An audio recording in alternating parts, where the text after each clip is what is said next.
Good evening everyone. Easy geography with Priyanka में आप लोग का बहुत बहुत स्वागत है। तो कैसे हैं आप लोग? आई होप आप लोग सब अच्छे होंगे, मस्त होंगे। तो चलिए हम लोग क्लास की बातें करते हैं। हमने पिछले क्लास में क्या पढ़ा था?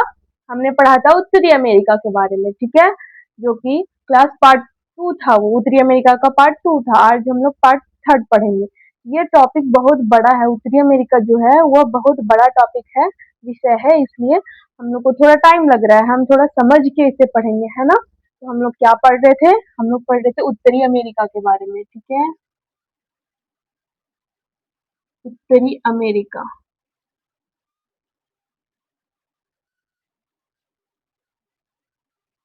उत्तरी अमेरिका है ना। जनसंख्या के आधार पे ये कितने नंबर पे आता है ये महादेश? तो जनसंख्या के आधार पे चौथे नंबर पे आता है और क्षेत्रफल के आधार पे तीसरे नंबर पे इसका स्थान है, ठीक है। हम लोग जानते थे, तो हम लोग पिछले क्लास में पढ़े थे, मैप के द्वारा उसको समझे थे कि क्या क्या था। तो हम लोगों ने बहुत कुछ पढ़ा था। तो चलिए हम लोग समय को बचाते हुए क्लास में आगे बढ़ते हैं। तो आप लोग मेरे साथ बने रहिए। तो चलिए हम लोग आगे बढ़ते हैं। हमने पिछले क्लास में क्या क्या पढ़ा था? तो हमने पढ़ा था हडसन की जल संधि के बारे में, ठीक है। हडसन की जल संधि के बारे में पढ़ा था। फिर पढ़ा था हमने बेरिंग जल संधि के बारे में, फिर फ्लोरिडा चैनल, उसके बाद यूकाटन चैनल के बारे में, ठीक है। तो चलिए हम लोग आगे बढ़ते हैं। तो हमने पढ़ा था हडसन की जल संधि।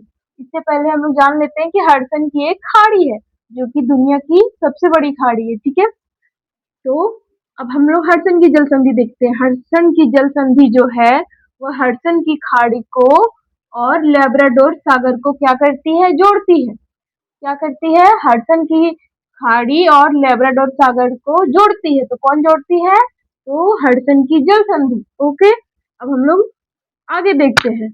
हमने पिछले क्लास में आपको बताया था कि उत्तरी अमेरिका के ऊपर में एक छोटा सा द्वीप है। उस द्वीप का क्या नाम है? तो उस द्वीप का नाम है बेफिन द्वीप, ठीक है। तो बेफिन द्वीप और अनगावा प्रायद्वीप, हम आपको बताए थे मैप के अकॉर्डिंग कि अनगावा प्रायद्वीप कहाँ है। इस थ्योरी को समझने के लिए आप लोग को पिछला क्लास देखना बहुत जरूरी है, तब आप लोग को ये कॉन्सेप्ट क्लियर होगा, ठीक है।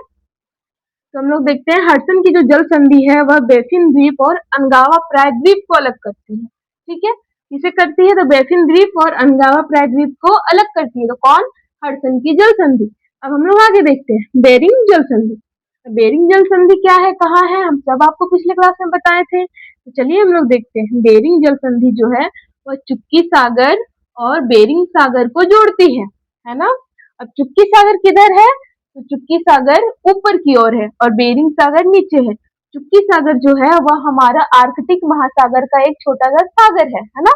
और जो बेरिंग सागर है यह प्रशांत महासागर का एक सागर है। समझ आई बात? यह कहाँ पे है?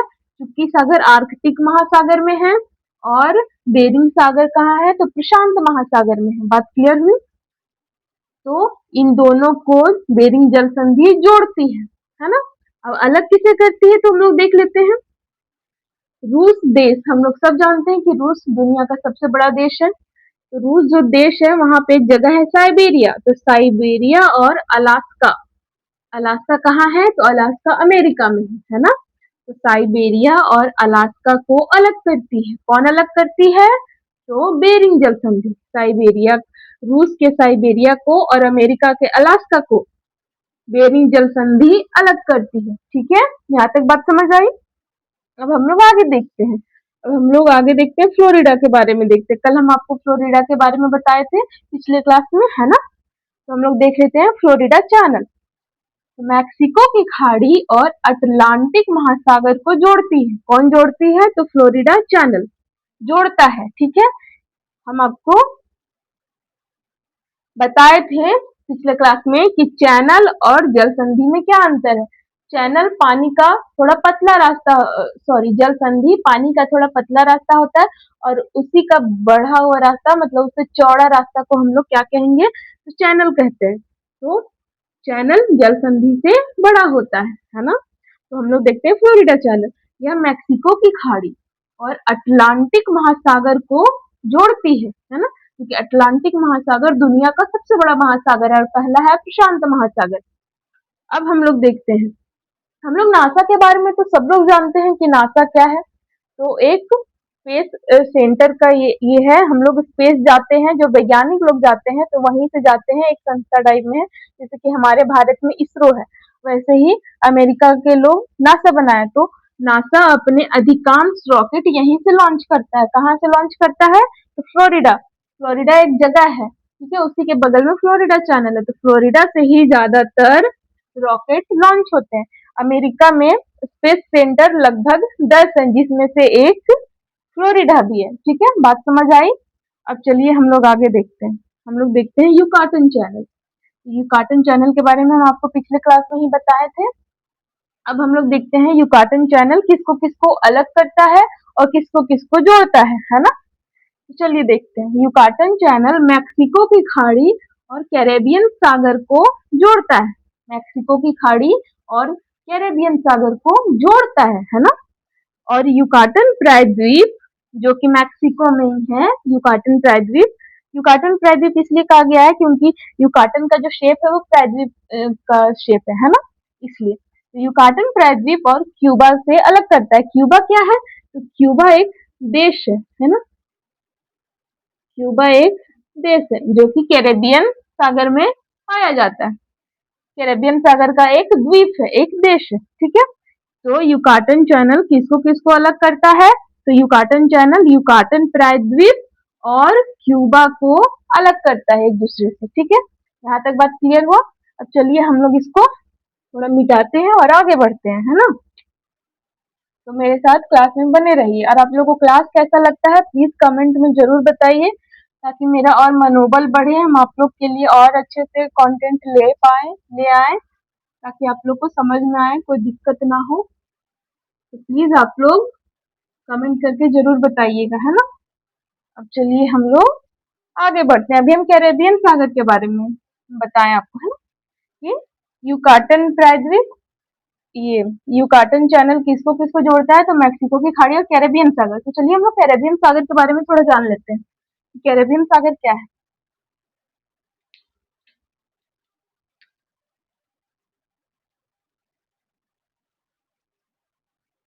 क्या कैरेबियन सागर, जो कि हम आप लोग को पिछले क्लास में इसके बारे में बहुत अच्छे से विस्तार से बताए थे। तो चलिए हम लोग आगे देखते हैं। कैरेबियन सागर है कहाँ? तो कैरेबियन सागर उत्तरी अमेरिका और दक्षिणी अमेरिका के बीच में स्थित है ना। तो चलिए हम लोग आगे बढ़ते हैं, इसको हम लिखवाते हैं ताकि आप लोग को और अच्छे से समझ में आ जाए।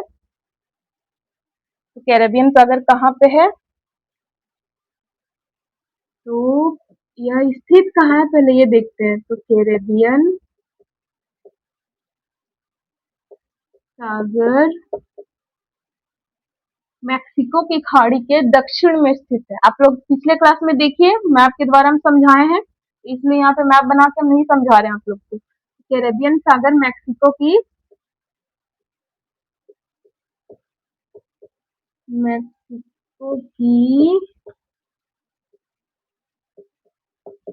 खाड़ी के दक्षिण में स्थित है। कहाँ स्थित है? कैरेबियन सागर मैक्सिको की खाड़ी के दक्षिण में स्थित है।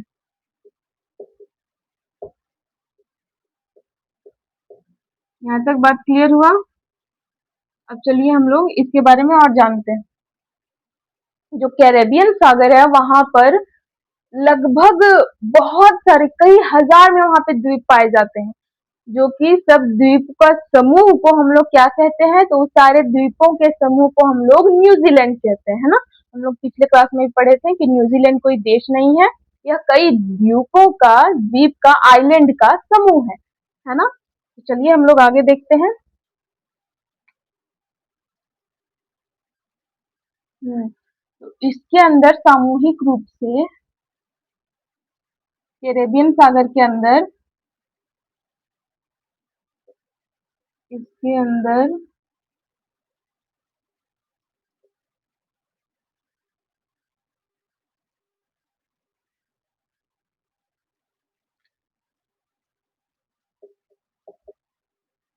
सामूहिक रूप से कितने आइलैंड है पता है आप लोग को? जान के बहुत हैरानी होगा आप लोग को। इसके अंदर सामूहिक रूप से लगभग लगभग 7,000 लगभग 7,000 आइलैंड है। कहाँ? कैरेबियन सागर के अंदर 7,000 द्वीप है ना, जिसे इंग्लिश में आइलैंड कहते हैं, द्वीप है। यही द्वीपों के समूह को हम लोग वेस्ट इंडीज कहते हैं। क्या कहते हैं? तो इन द्वीपों के समूह को हम लोग वेस्ट इंडीज कहते हैं,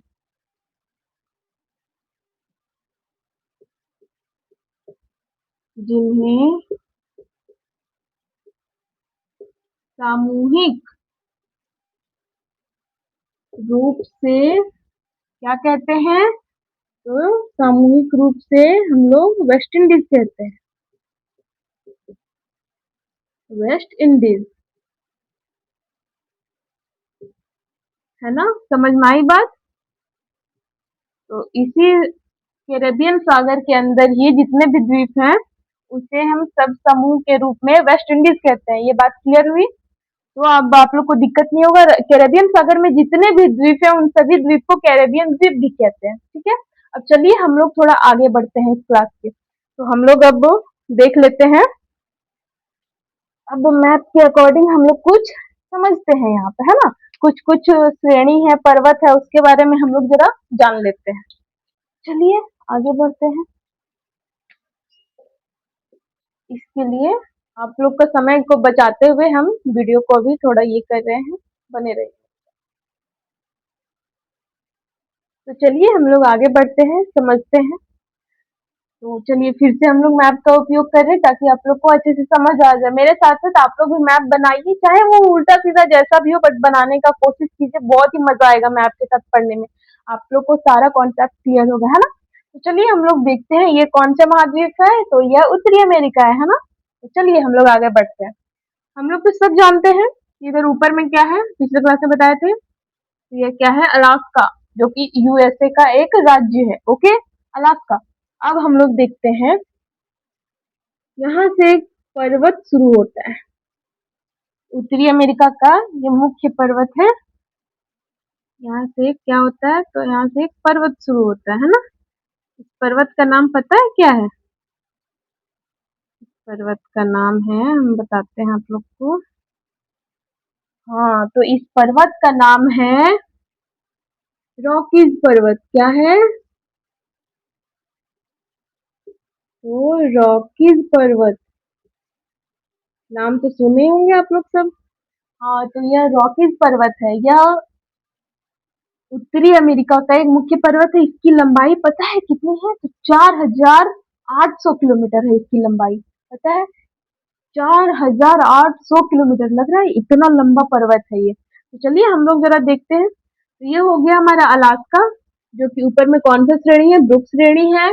नीचे कौन सा? अलास्का की श्रेणी था, पिछले क्लास में बताए थे। बीच में क्या है? यूकान घाटी, जिसको हजारों दुआरों की घाटी कहा गया है। ठीक है, ये तो याद ही होगा। अब चलिए हम लोग जरा देखते हैं इधर। तो यहाँ पे फिर एक छोटा सा पर्वत श्रेणी है ना? इस पर्वत श्रेणी को हम लोग बोलते हैं तटीय श्रेणी। क्या कहेंगे? तो इसका नाम है तटीय श्रेणी।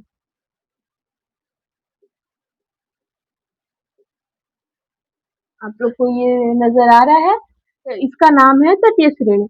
अब यहाँ पर एक और श्रेणी है, जिसका नाम हम लोग देखते हैं क्या है। तो इसका नाम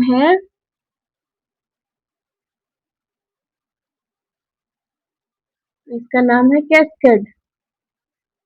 क्या नाम है? तो इसका नाम है कैस्केड श्रेणी।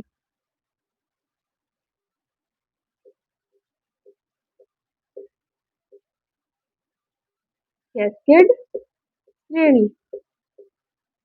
अब हम लोग और इधर देख लेते हैं थोड़ा। ये श्रेणी कहाँ है? तो यह श्रेणी इधर है। तो हम लोग जरा देख लेते हैं। यह इसको पर्वत हम लोग बोल सकते हैं ना? इसका नाम है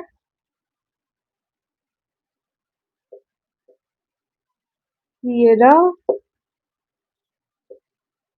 नेवादा पर्वत। इसका क्या नाम है? सिएरा नेवादा पर्वत। यह दुनिया का सबसे बड़ा भ्रंश पर्वत है। जो सिएरा नेवादा पर्वत है, यह दुनिया का सबसे बड़ा भ्रंश पर्वत है। अब भ्रंश पर्वत क्या होता है? तो जैसे मान के चलिए, इधर जमीन है, इधर जमीन है, बीच में जो ये उठा हुआ भाग है, यही हो गया भ्रंश पर्वत, है ना। ये पृथ्वी के आंतरिक गतियों के कारण होता है, जो कि हम इसके बारे में और अच्छे से जब हम आप लोग को पर्वत पढ़ाएंगे उसमें हम बहुत अच्छे से डिफाइन करेंगे। ओके, चलिए हम लोग आज बस समझने के लिए इतना हम आप लोग को समझाएं। अब इतना तो हो गया, ये श्रेणी है। अब हम लोग जरा आगे बढ़ते हैं। अब इन लोग के बीच में क्या क्या है वो जरा हम लोग देख लेते हैं, है ना। तो चलिए हम लोग मार्कर का थोड़ा ये कर लेते हैं, क्योंकि मार्कर तो चलता नहीं है अच्छे से। तो अब ये जो कैस्केड श्रेणी है, इधर इसके पीछे है दो चीजें। इसके पीछे दो चीजें हैं, जो कि मरुस्थल है और एक पठार है।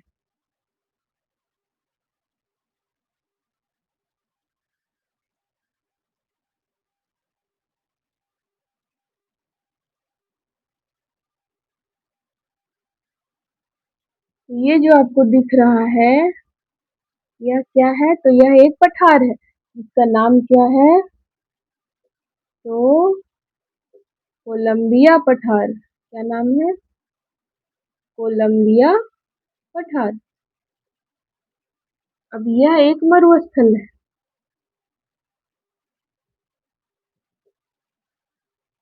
यह एक क्या है? तो यह एक मरुस्थल है। इसका नाम क्या है पता है? चलिए हम लोग इधर थोड़ा पढ़ के लिखते हैं। इसका नाम है ग्रेट बेसिन मरुस्थल। क्या नाम है? इसका नाम है ग्रेट बेसिन मरुस्थल। याद रहेगा आप लोगों को, है ना। यह क्या है? तो यह एक पठार है, जिसका नाम क्या है? तो कोलंबिया का पठार। इसको हम लोग कोलंबिया का पठार कहते हैं। और यह एक मरुस्थल है, इसको हम लोग ग्रेट बेसिन मरुस्थल कहते हैं। ओके, अब हम लोग जरा इधर देखते हैं। इधर भी वही हाल है, सेम। चलिए हम लोग देखते हैं। यहाँ भी एक पठार है ऊपर में, और नीचे एक मरुस्थल। जो सियारा नेवादा पर्वत है और रॉकीज पर्वत, दोनों के बीच में एक पठार है और एक मरुस्थल है। तो चलिए हम लोग पठार देख लेते हैं कि कौन सा पठार है। आप लोग को कोई दिक्कत तो नहीं है समझने में? प्लीज आप लोग कमेंट करके जरूर बताइएगा कि कहीं कोई दिक्कत तो नहीं है। अब हम लोग देखते हैं, यहाँ पे जो पठार है उसका क्या नाम है? तो यहाँ जो पठार है उसका कोलोराडो पठार नाम है ना। क्या है? तो कोलोराडो पठार। कोलोराडो पठार।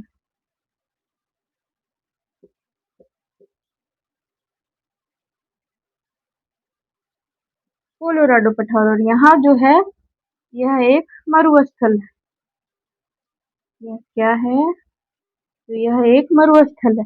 पता है इस मरुस्थल का नाम क्या? बहुत ही फनी नाम है। तो चलिए हम लोग जरा देखते हैं। इस मरुस्थल का नाम है ची हुआ हुआ। जैसे सियार कैसे ये चिल्लाता है, वैसे ही ची हुआ हुआ। ची हुआ हुआ मरुस्थल। याद रहेगा। आप लोग रिवीजन कीजिएगा तो ये सब बहुत आसानी से आप लोगों को याद हो जाएगा। बड़ा ही इंटरेस्टिंग है। ठीक है, अब आप लोग को एक इंटरेस्टिंग बात बताएं। इधर ये जो हो गया, अभी इधर भी एक पर्वत है। ठीक है, हम लोग चलिए देख लेते हैं। इधर एक पर्वत है जो कि इधर आता है। इसका नाम क्या है? इसका नाम है अपलेशियन पर्वत। क्या नाम है? अपलेशियन पर्वत। ठीक है,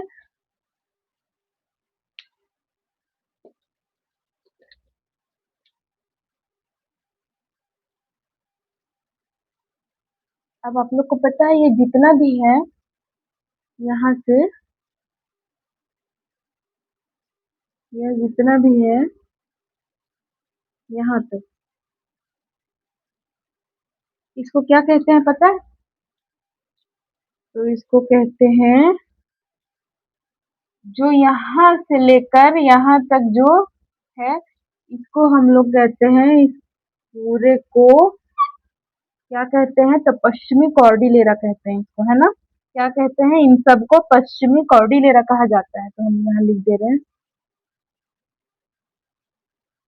इन सबको पश्चिमी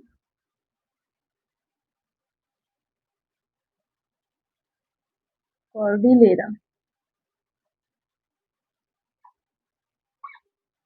पश्चिमी कॉर्डिलेरा क्या कहा जाता है, तो इन सबको पश्चिमी कॉर्डिलेरा कहा जाता है। तो कहाँ से कहाँ तक, यहाँ जो ये तटीय श्रेणी जो शुरू हो रहा है, यहाँ से लेकर इधर से पूरे रॉकीज पर्वत से होते हुए ये जो मरुस्थल है, चिहुआ हुआ मरुस्थल, और ये जो सियरा नेवादा जो पर्वत है, वहां तक को हम लोग क्या कहते हैं, तो इन सबको पश्चिमी कॉर्डिलेरा कहा जाता है। तो आप लोग को यहाँ तक बात क्लियर हुआ। अब हम लोग इसके आगे कल हम बढ़ेंगे, क्लास काफी लंबा हो रहा है इसलिए, ताकि आप लोग को दिक्कत ना हो समझने में। हम छोटा छोटा वीडियो इसलिए बना रहे हैं ताकि आप लोग को सारा कॉन्सेप्ट क्लियर हो जाए। तो चलिए, आज का क्लास कैसा लगा प्लीज कमेंट में बताइएगा। चैनल को सब्सक्राइब कीजिए, अगर अच्छा लगा हो तो दूसरों को भी शेयर कीजिए, और कैसा लगा कैसा नहीं हमको भी बताइए, तो कमेंट कीजिए जरूर से जरूर। तो चलिए फिर हम लोग कल मिलते हैं, आज के लिए इतना ही। Thank you so much, bye.